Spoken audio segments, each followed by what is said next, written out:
धन्य होते हैं ऐसे लोग जो जीते जी तो समाज सेवा करते ही हैं, साथ ही इस जहां से विदा होने के बाद भी इंसानियत की अनूठी मिसाल पेश कर दुनिया के लिए प्रेरणा स्रोत बन जाते हैं। इसी क्रम में पूज्य गुरु संत डॉक्टर गुरमीत राम रहीम सिंह जी इंसा की पावन प्रेरणाओं पर चलते हुए जिला पानीपत के ब्लॉक काबड़ी निवासी कृष्ण कुमार इंसा के मरणोपरांत उनका पार्थिव शरीर दून आयुर्वेदिक मेडिकल कॉलेज सहारनपुर उत्तर प्रदेश को मेडिकल शोध कार्यों के लिए दान किया गया। ब्लॉक जिम्मेवारों ने बताया कि कृष्ण वर्मा इंसा अपनी श्वासों रूपी पूंजी पूरी कर कुल मालिक के चरणों में सचखंड जा विराजे। उनकी अंतिम इच्छा अनुसार परिजनों ने आंखें दान और उनका पार्थिव शरीर मेडिकल रिसर्च के लिए दान कर एक मिसाल कायम की है।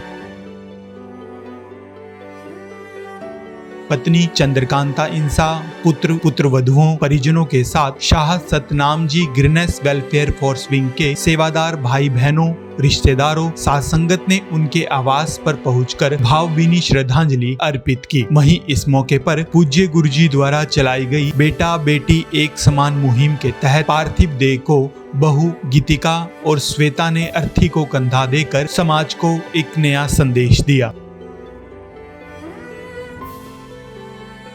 सच कहूं संवाददाता से बातचीत करते हुए कृष्ण इंसा के बेटे पुनीत इंसा ने बताया कि पूज्य गुरुजी की पावन शिक्षाओं पर चलते हुए उनके पिता ने जीते जी शरीर दान करने का प्रण किया हुआ था, जिसे पूरा करते हुए उनके पार्थिव देह को मेडिकल शोध कार्यों के लिए दान किया गया है।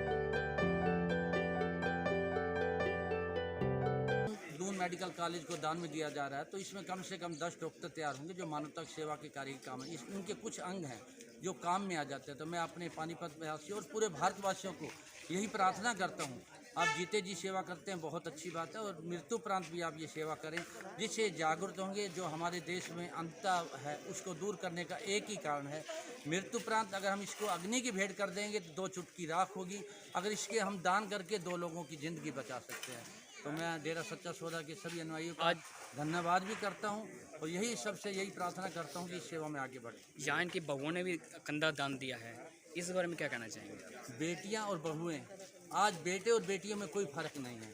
हम लोगों की सोच है, अपनी सोच को बदले, और ये बहुत बड़ा महान कार्य। बेटियां जो कंधा देकर आज लोगों को ये बता रही हैं कि बेटियां भी बेटों से कम नहीं हैं। उसी प्रेरणा पे चलते हुए पिछले 6 साल से उनकी यही इच्छा थी कि जब भी मैं रिटायर हूँ उसके बाद अगर मेरा शरीर निवृत्त होता है तो उसका मानवता भलाई के कार्य में लगाया जाए, उसको जलाया न जाए, किसी अंधे की आँखों की रोशनी को दिया जाए, किसी डॉक्टर को बनाने के लिए मदद की जाए और मानवता भलाई का इसमें योगदान हो पाए। इसलिए उन्होंने शरीर दान का प्रण लिया था और आँखों दान का प्रण लिया था। ये उनकी ही इच्छा के अनुसार, उन्हीं के प्रेरणा पर चलते हुए ये कार्य उन्होंने वह 1996 से लगातार जुड़े हुए थे। पानीपत सत्संग में उन्होंने नामदान की दीक्षा ली थी। वो लगातार सेवा के कार्य में जुड़े हुए थे। निवृत्त होने से 10 दिन पहले भी उन्होंने खूनदान किया है। वो अपना शरीर जो भी था, जो भी श्वास बचे हुए हैं, जो भी श्वास चल रहे हैं, उसको शरीर दान और मानवता भलाई के कार्य में लगाना चाहते थे।